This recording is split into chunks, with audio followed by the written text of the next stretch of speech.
And Daniel, he sees this other beast. He says, after this I beheld, and lo, another, like a leopard, which had upon the back of it the 4 wings of a fowl.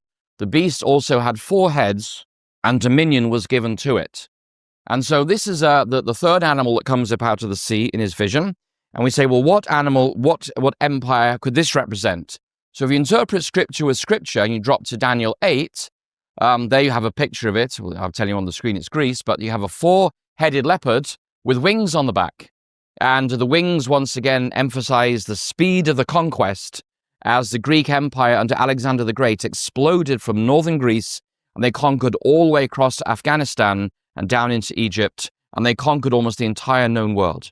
And the advance of the Greek Empire, you say, well, does that affect us today? Well, yes, it does. We work on classical logic in the West. All of us work, our brains think in terms of logic. All A is A, all non-A is B, therefore C is B. So anyway, this is a 4th empire, and when we say in the West, that's not a logical thing to say. We are implicitly thinking, the way our brains are wired, we think along Greek philosophical lines and Greek rules of logic and thinking. And so with Socrates, Plato, and Aristotle, they have influenced our world in many, many ways. And the 4 heads on the leopard, those are indicated historically because when Alexander had conquered the world and he came back to Babylon, he was about 32 years of age, and what else was there to do but hold a drunken party? And he went down with malaria, and he never woke up. And he had 4 generals.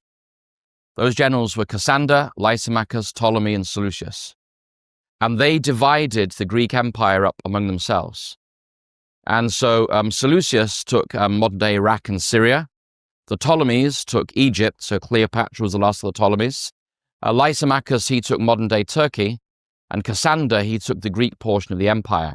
And those 4 generals were basically always at war for the rest of their lives, figuring out who was going to be the dominant general. And over time, these two, the Ptolemies and the Seleucids, they became the dominant parts of the Greek Empire.